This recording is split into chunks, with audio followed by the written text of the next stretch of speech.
Hello everyone, कैसे हो सभी लोग। मेरा नाम है प्रवीण कुमार यादव और हम पढ़ रहे थे एमएससी मैथमेटिक्स। तो एमएससी प्री में मैथमेटिक्स का जो अलजेब्रा नाम का पेपर है, पेपर 1, वो हम पढ़ रहे थे। एमएससी प्री मैथ्स और उसमें अलजेब्रा का पेपर है, पेपर 1 है ये। और यूनिट नंबर 5 पढ़ रहे थे, यूनिट 5th पढ़ रहे थे।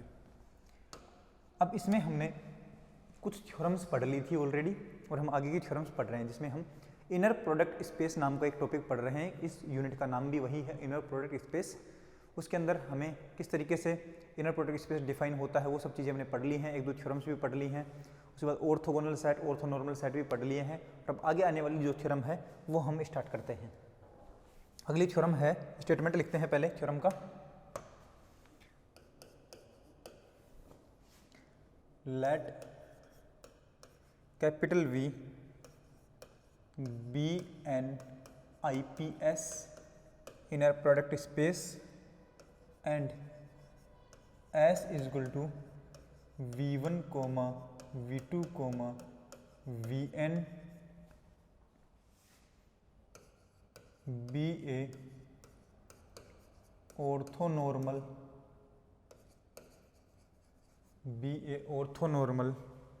basis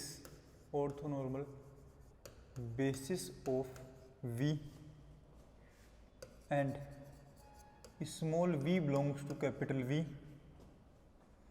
then coordinate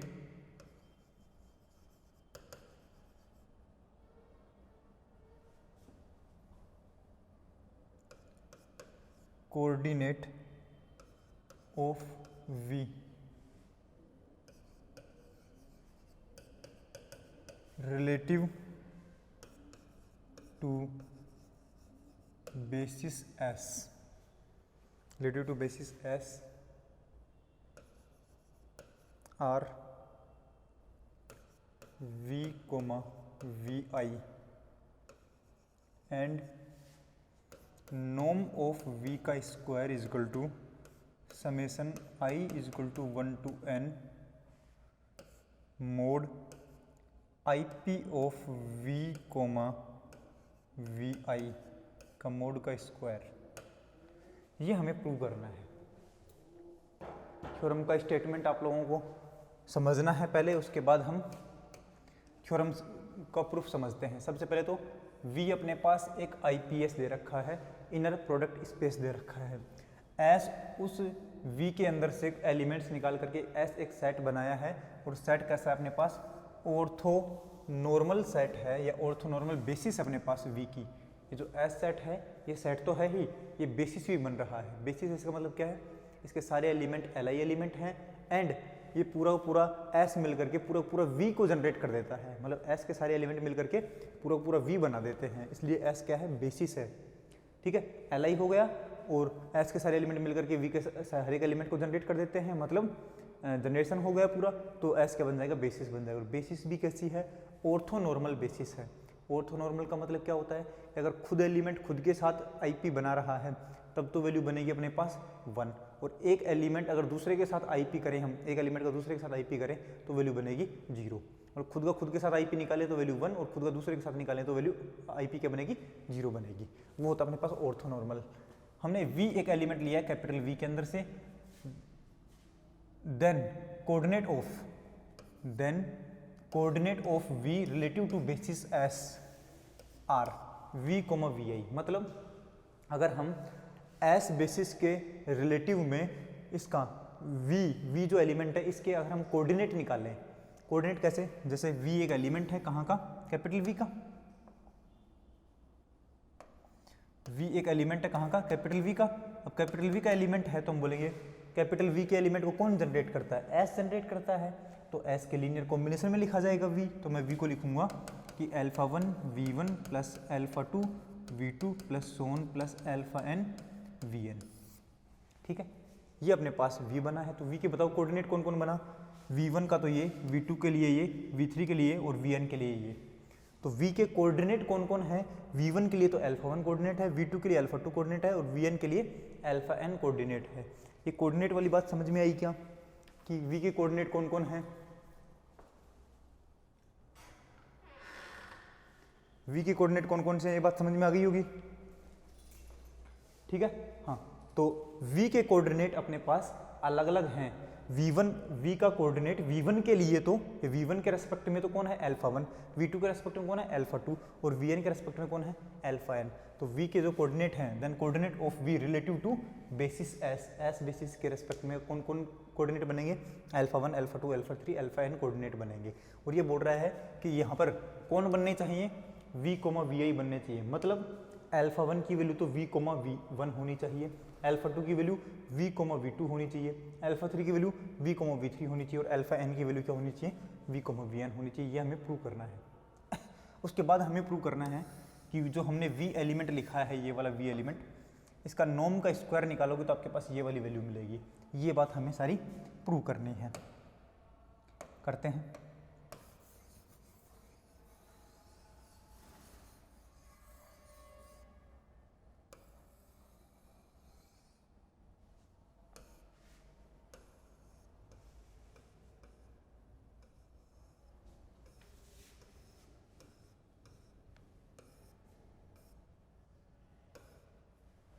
ये बात हमें प्रूव करनी है, तो हम थ्योरम का स्टेटमेंट लिखते हैं, लिख दिया हमने और प्रूफ करते हैं। जो गिवन है वो लिख लेते हैं पहले। Proof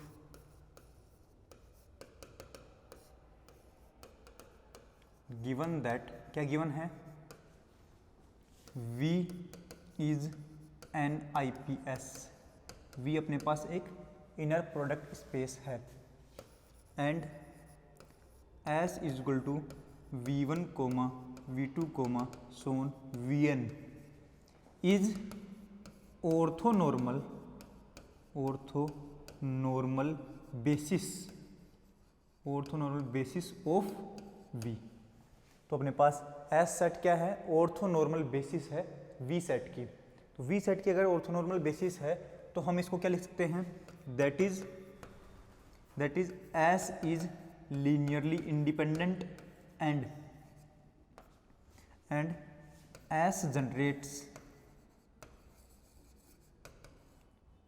generates complete V।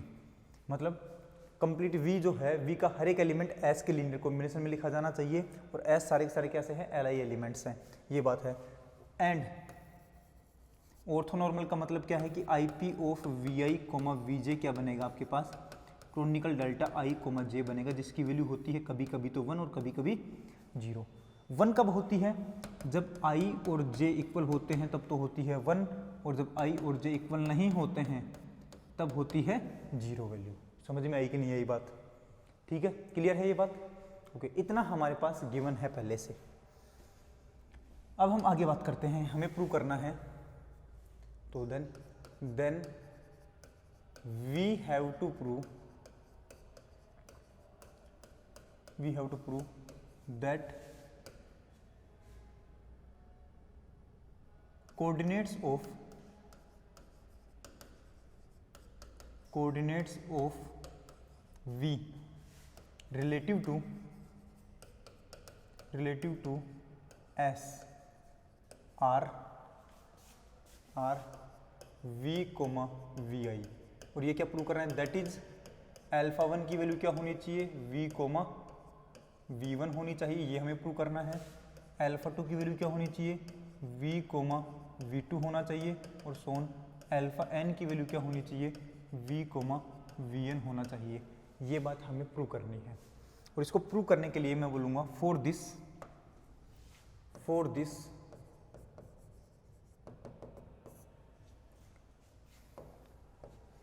let V belongs to capital V and there exist α1, α2, αn belongs to filled F such that V is equal to α1 V1 plus α2 V2 plus so on αn Vn। मतलब V जो element है वो S के सभी linear combination की form में लिखा गया है। तो v जो है वो कैपिटल V का एलिमेंट और कैपिटल V के हर एक एलिमेंट s एलिमेंट से जनरेट होते हैं, s एलिमेंट से बनते हैं, और s के सभी एलिमेंट को मैंने उन सभी के लीनियर कॉम्बिनेशन से v जनरेट होगा। ठीक है, तो यहाँ से मैं क्या लिखता हूँ कि v की वैल्यू क्या आई है अपने पास, summation i equal to 1 to n alpha i vi, ये अपने पास बना है v। ठीक है, देन हमें क्या करना है, हमें चेक करना है कि अल्फा 1 की वैल्यू v, v1 होनी चाहिए, अल्फा 2 की वैल्यू v, v2 होनी चाहिए। तो मैं ये लिख लूँ क्या, नाउ v, vi की वैल्यू चेक करते हैं, v, vi की। तो हम लेंगे IP ऑफ v की जगह तो summation alpha i vi, i equal to 1 to n, comma इधर है अपने पास vj, सही कि नहीं है? इधर अपने पास क्या है vj, तो आप यहाँ पे vj भी बोल सकते हो, vi बोल सकते हो, जो भी है अपने पास। ज़्यादा दिक्कत आए तो हम यहाँ पर i की जगह लिख देंगे j, तो यहाँ पर हम लिख देते हैं, कोई फर्क नहीं पड़ता इससे। अपने पास वैल्यू तो क्या बनेगी, alpha 1 v1 plus alpha 2 v2 plus alpha 3 v3 plus so on alpha n vn ही बनेगी अपने पास वैल्यू, तो उससे कोई फर्क नहीं पड़ता कि i ले रहे हैं कि j ले रहे हैं। यहाँ से वैल्यू क्या बनेगी अपने पास, v, vi इक्वल टू, ये तो क्या बनेगा, इसको ओपन करेंगे तो alpha 1 v1 plus alpha 2 v2 plus so on plus alpha n vn, vj, ये वाली वैल्यू बनेगी। ठीक है, इसको अगर मैं ओपन करूंगा तो किस तरीके से लिखेंगे देखना, इसको मैं लिखूंगा v, vi इक्वल टू, क्या लिखा जा रहा है देखो, v, vi इक्वल टू ये, तो अल्फा 1 बाहर, अल्फा 2 बाहर, अल्फा 3 बाहर, अल्फा n बाहर, तो किस तरीके से लिखा जाएगा अपने पास, यहाँ से बनेगा alpha 1 v, v1 plus alpha 2 v, v2 plus so on plus alpha n vn, vi, ये अपने पास IP बनेगा इसका। तो वैल्यू क्या बनेगी अपने पास, v, vi इक्वल टू, ये बनेगा अल्फा 1 v, v1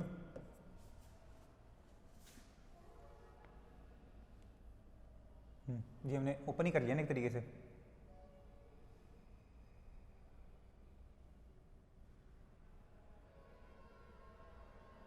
हमने कुछ अलग कर दिया शायद। यहाँ पर है v1 v2 v3 vn, अच्छा इनका vj के साथ करना है, तो वैल्यू क्या बनेगी, v1 का vj के साथ करना था,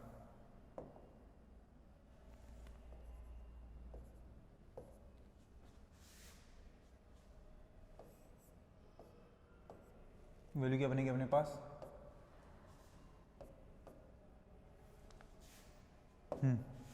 बनेगा v1 का vj के साथ, v2 का vj के साथ, सोन vn का vj के साथ। इस तरीके से हमें लिखना है। यहाँ से वैल्यू क्या बनेगी, ये तो 1 का j के साथ करेंगे तो वैल्यू बनेगी 0, इधर अपने पास i था, v1 v2 v3 vi अपने पास बना हुआ है, तो v1 का vi के साथ करते हैं तो जब i की वैल्यू 1 होगी तब तो बनेगा 1, वरना बनेगा 0। तो मैं बोलूँगा i जो है वो 1 के बराबर है नहीं, क्योंकि बीच में अपने पास vi, vi कहीं ना कहीं पर मिलेगा। तो ये तो क्या बन गया, alpha 1 into 0 plus alpha 2 into 0 plus so on plus alpha i into 1 बनेगा कहीं पर, प्लस उसके बाद वाले भी सारे क्या बनेंगे, प्लस अल्फा n इंटू 0। और ये यहाँ से वैल्यू क्या बनेगी, v, vi equal to alpha i, तो लिखेंगे सो अल्फा 1 इक्वल टू क्या बना, v, v1, अल्फा 2 क्या बना, v, v2, सोन अल्फा n क्या बना अपने पास, v, vn। और ये अपने पास सारे क्या है, कोऑर्डिनेट्स हैं, तो ये भी अपने पास क्या बने, कोऑर्डिनेट्स। तो बोलूँगा r coordinates of v relative to alpha relative to s, ये बात हमने प्रूव कर दी है। ठीक है, इसी का अब हम सेकंड पार्ट क्या प्रूव करते हैं। सेकंड पार्ट अपने पास ये वाली चीज़ हमें प्रूव करनी है। तो सेकंड पार्ट प्रूव करने के लिए हम बोलेंगे कि हमें v का नॉर्म का स्क्वायर निकालना है। v अपने पास क्या गिवन है, सभी का लीनियर कॉम्बिनेशन गिवन है, ये रहा v। ठीक है, इसका नॉर्म का स्क्वायर निकालना है हमें, तो हम कैसे लिखेंगे, नाउ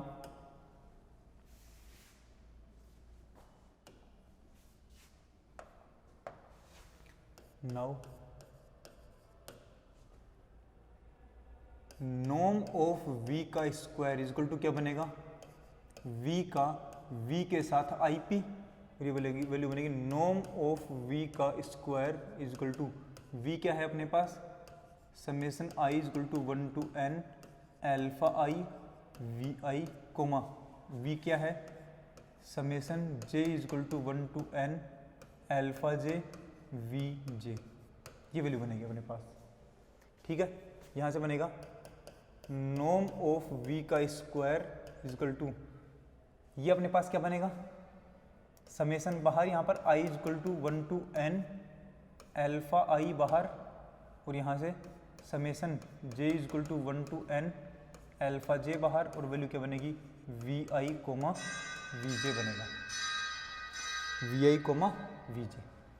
अब हम क्या लिख सकते हैं, नॉर्म ऑफ v का स्क्वायर इज इक्वल टू, यहाँ से वैल्यू क्या बनेगी बताओ, इसको मैं लिख सकता हूँ summation I is equal to 1 to n alpha I, और समेशन वाला और लिख देता हूँ यहीं पर, summation j is equal to 1 to n alpha j, sorry alpha I alpha j, दोनों समेशन को साथ में रख दिया, अल्फा I अल्फा j कर दिया, और ये क्या बनेगा vi comma vj। v1 v2 v3 vn सारे कैसे हैं, ऑर्थोनॉर्मल हैं।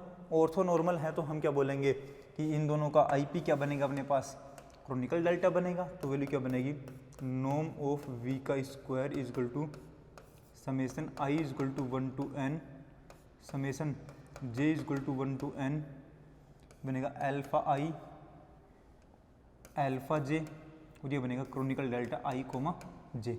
ऐसा क्यों किया, क्योंकि S is orthonormal set, S is orthonormal set. S अगर आपके पास ऑर्थोनॉर्मल सेट है तो Kronecker delta I comma j, I j की वैल्यू क्या बनती है, एक बार तो बनती है 0, एक बार बनती है 1। 1 कब बनती है, जब I और j इक्वल होते हैं, अदरवाइज क्या बनती है, 0 बनती है। तो हम लिखेंगे यहाँ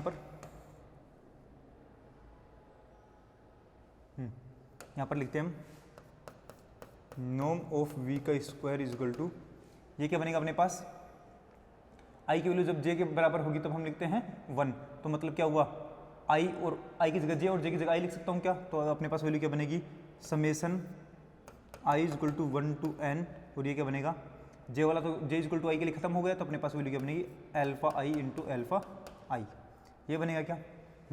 और हमें प्रूव क्या करना है, हमें प्रूव करना है कि v कोमा vi का स्क्वायर बनना चाहिए। ठीक है, अपने पास ये वाली वैल्यू आई है, तो हम इसको क्या लिखेंगे, नॉर्म ऑफ v का square is equal to summation I is equal to 1 to n alpha I का स्क्वायर। अब अल्फा I का स्क्वायर लिखो या अल्फा I के मोड का स्क्वायर लिखो, और हम जानते हैं कि अल्फा I की वैल्यू क्या बनेगी अपने पास, अल्फा I की वैल्यू यही बनती है क्या, v कोमा vi, पीछे देख सकते हो अपने स्लाइड में, अल्फा की वैल्यू कितनी आई थी अपने पास, अल्फा I की वैल्यू आई थी v कोमा vi, तो हम यहाँ पर लिखेंगे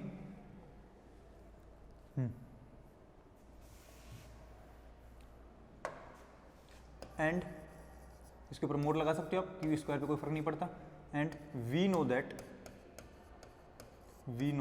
दैट कि alpha I is equal to क्या है, v कोमा vi का IP है, देन नॉर्म ऑफ v का स्क्वायर इज इक्वल टू क्या बनेगा, इधर summation I is equal to 1 to n, और इसकी जगह क्या लिखूंगा, मोड v कोमा vi का स्क्वायर, और यही हमें क्या करना था, प्रूव करना था, यही स्टेटमेंट हमें प्रूव करना था।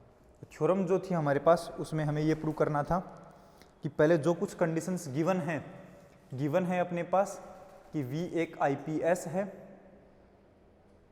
क्या कंडीशन गिवन थी कि V अपने पास IPS है,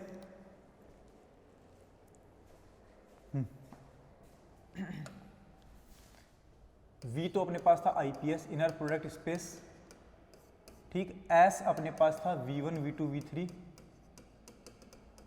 Vn, एक कैसा सेट है, ऑर्थो नॉर्मल बेसिस है,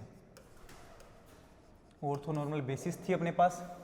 और देन हमें ये बात प्रूव करनी थी कि V के जो कोऑर्डिनेट्स होते हैं, तो V को हम क्या लिख सकते हैं, α1 V1 plus α2 V2 plus so on plus αn Vn लिख सकते हैं। तो V के कोऑर्डिनेट्स कौन है, α1 है, α2 है, α3 है, αn है। V का कोऑर्डिनेट कौन है, α1 है, लेकिन किसके रेस्पेक्ट में है, V1 के रेस्पेक्ट में, V2 के रेस्पेक्ट में है α2 और Vn के रेस्पेक्ट में है αn। V1 V2 V3 Vn कौन है, S सेट के एलिमेंट हैं। तो मैं बोलूँगा अपने को V के कोऑर्डिनेट्स कहाँ कौन से मिलेंगे, relative to S set, relative to S set कौन से मिलेंगे, α1 मिलेंगे, α2 मिलेंगे और αn मिलेंगे। हमें ये बात प्रूव करनी है कि ये जो α1 α2 α3 αn हमारे पास कोऑर्डिनेट आते हैं, इन कोऑर्डिनेट की वैल्यू क्या आनी चाहिए, V, Vi आनी चाहिए, मतलब αi की वैल्यू V, Vi आनी चाहिए। ये बात हमें प्रूव करनी थी। तो इस V का मैं Vi के साथ I पे निकालता हूँ, तो हमने पीछे प्रोसेस करके दिखा दिया आप लोगों को, और वैल्यू कितनी आई थी, αi आई थी। उसके बाद हमें प्रूव करना है कि नॉर्म ऑफ V का square is equal to summation I is equal to 1 to n mod V, Vi का मोड का स्क्वायर। ये बात हमें प्रूव करनी थी। ये बात प्रूव करने के लिए जो अपने पास V आया है, तो हम यहाँ से V को क्या लिख सकते हैं, V is equal to summation I is equal to 1 to n, और ये क्या बनेगा, αi Vi। इसी के साथ I पे निकाल लेंगे तो क्या बनेगा, नॉर्म ऑफ V का स्क्वायर बनेगा, और वहाँ से सोल्व करने पर आपको वैल्यू मिलेगी यहाँ पर कौन सी, αi का मोड का स्क्वायर और summation I is equal to 1 to n। αi की जगह हम रख देंगे वापस से ये V, Vi। तो हमारे पास जो रिक्वायर्ड है वही अपने पास आंसर मिल जाएगा, ठीक है। तो ये जो थ्योरम थी ये आप लोगों को समझ में आ गई होगी अच्छे से, हम उम्मीद रखते हैं। बाकी जो नेक्स्ट थ्योरम है अपनी, वो हम नेक्स्ट क्लास में पढ़ाएंगे, ठीक है। ओके, मिलते हैं अगली क्लास में, तब तक के लिए tata, good bye, take care.